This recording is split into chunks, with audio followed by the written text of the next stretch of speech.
amigos, de volta, dando continuidade às cadeias e teias alimentares, vamos falar um pouquinho da chamada lei dos 10%. Antes, eu quero deixar claro o seguinte, eu não coloquei aqui os decompositores, tá? Por que eu não coloquei? Porque os decompositores a gente já tem que saber que eles estão intimamente ligados a todos os níveis tróficos.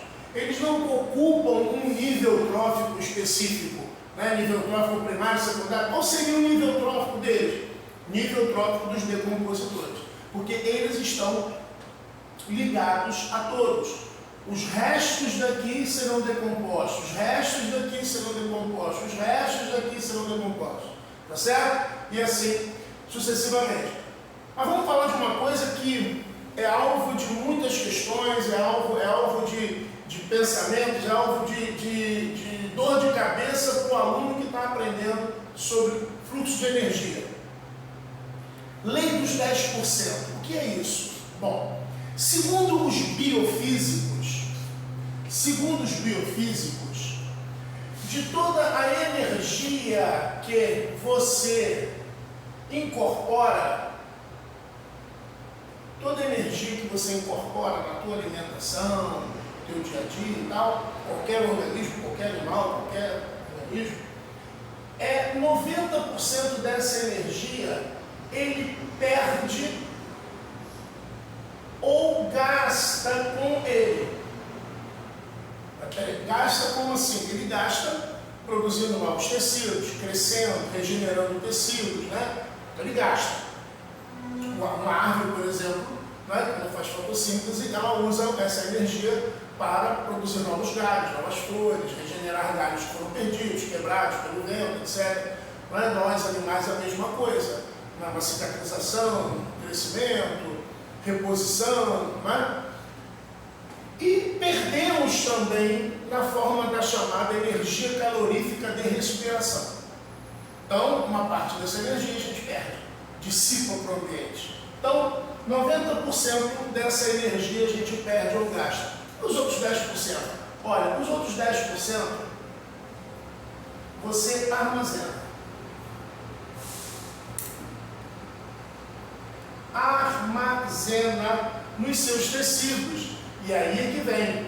Repare, quando eu falo em cadeia alimentar, reparem vocês que o consumidor primário, que é aquele que vai iniciar, tá? O produtor fez vamos lá, capim fez a fotossíntese, esse capim gastou e perdeu, e o que fica armazenado nos tecidos dele é aquilo que vai alimentar toda a cadeia alimentar. É essa energia que vai alimentar a cadeia alimentar. Correto? Então vamos lá. Se essa energia que vai alimentar, eu vou chamá-la de 100%. Quando o consumidor primário ingere essa energia, ele gasta ou perde 90%. Então, dessa energia inicial, ele vai deixar armazenado nos tecidos dele 10%. Correto? Isso quando o outro nível trófico dos sapos, segundo o meu exemplo aqui, for se alimentar desses gafanhotos, ele vai pegar essa energia dos gafanhotos, que é 100%. Entretanto, ela é só 10% daquilo que ele ingeriu.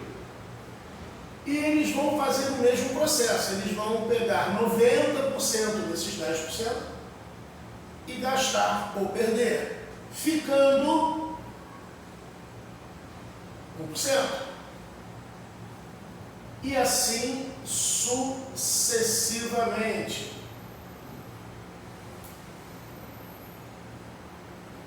Reparem vocês que eu chego no nível trófico quaternário, tá? Eu percebo que daquela energia que começou o processo, só tem 0,01%.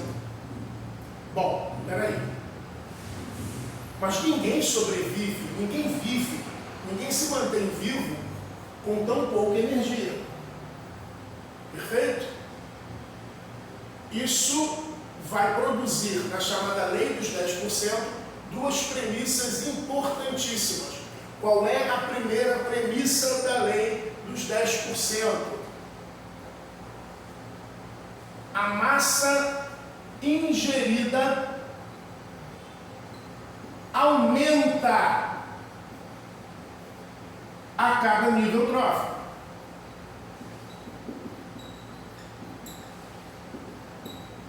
É lógico que sapos vão ter que comer muito mais gafanhotos do que gafanhotos comeram de capins. É óbvio que os gaviões terão que comer muito mais cobras do que as cobras comeram de sapos. Por aí eu começo a entender os famosos desequilíbrios ambientais, né? Eu não posso chegar a uma determinada localidade, foram apreendidas 1.500 cobras clandestinas numa feira, não sei aonde. Vamos soltá-las ali naquele parquinho. Eu não posso fazer isso. Vocês imaginem eu soltando 1.500 cobras num lugar onde não tem comida para todas elas. E aonde não tem quem comê-las. Porque a vantagem das cadeias alimentares é exatamente o controle das densidades demográficas de cada população. Você mantém um equilíbrio, né? Porque presas e predadores se equilibram. Essas curvas de presas e predadores, elas são curvas que se mantêm em equilíbrio. Bom, então a primeira premissa é de que a massa ingerida aumenta a cada nível trófico. Por quê? Porque a energia diminui a cada nível trófico.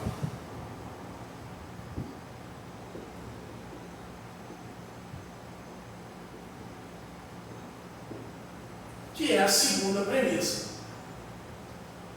Então, a energia diminui a cada nível trófico e faz com que os níveis tróficos tenham que comer cada vez maiores volumes dos níveis tróficos que os antecedem. E olha que interessante, isso explica uma coisa que a gente vê na natureza o tempo todo e não para perceber. Vocês já perceberam, já olharam que os maiores animais em tamanho na natureza são os herbívoros? Olha que interessante. Os maiores animais na natureza são herbívoros. Por quê?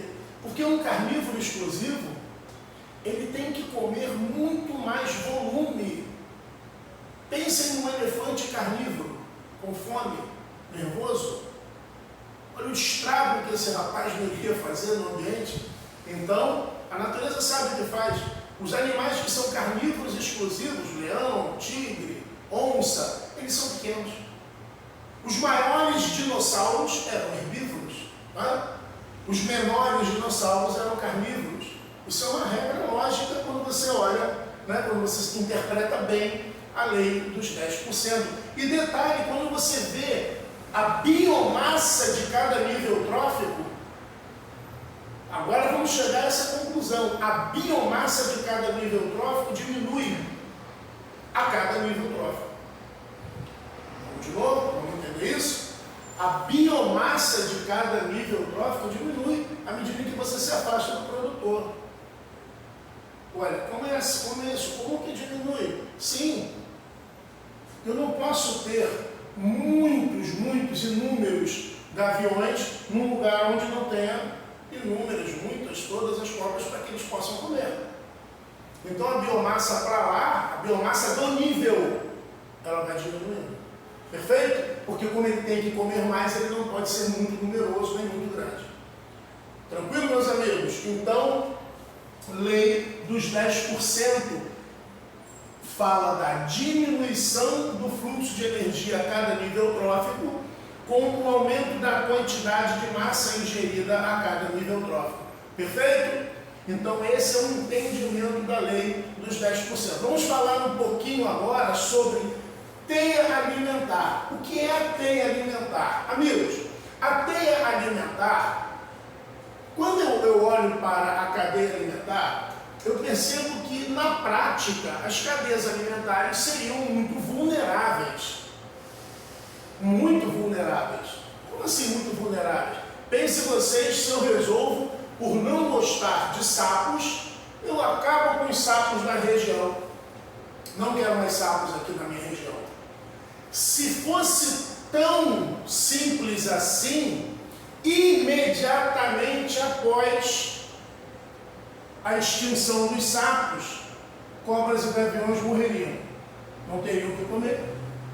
Imediatamente após a extinção dos sapos, a população de gafanhoto dispararia exponencialmente e isso acabaria com a população de capins. Então, olha o estrago que a extinção ou a colocação de um grupo, o aumento de um grupo faria se na natureza existissem apenas cadeias alimentares. O que são as teias alimentares? As teias alimentares, meus amigos, são interseções de cadeias alimentares. Interseções de cadeias alimentares. Então, eu quando falo em capim, por exemplo, eu não tenho só gafanhoto comendo capim, concordam? Eu posso ter, por exemplo, o gado. Eu posso ter, por exemplo, roedores. Perfeito? Eu posso ter, por exemplo, pássaros. Perfeito? Mas eu posso ter, por exemplo, nesses pássaros que se alimentem de gafanhotos. Eu posso ter nesse ambiente, nessa condição, por exemplo, roedores que servem de alimento para cobras. Roedores que servem de alimentos para gaviões. Por exemplo, eu posso incluir aqui, um humano. E dependendo do roedor que eu estiver falando, ele também é comida para humanos. Se eu estiver falando, por exemplo, de coelho. Perfeito? Então, eu tenho, por exemplo, pássaros que podem ser comidos por cobras. Pássaros que podem ser comidos por gaviões. Isso é uma teia alimentar. Teia alimentar. Na teia alimentar, há uma interseção de cadeias. Se a gente for analisar aqui, olha, eu tenho uma cadeia aqui, por exemplo, produtor, pássaro, gavião. Eu tenho uma outra cadeia, produtor, pássaro, cobras. Eu tenho uma outra cadeia, produtor, gafanhoto, pássaros, gaviões. Produtor, gafanhoto, pássaros, cobras. Eu tenho produtor, gado, homem.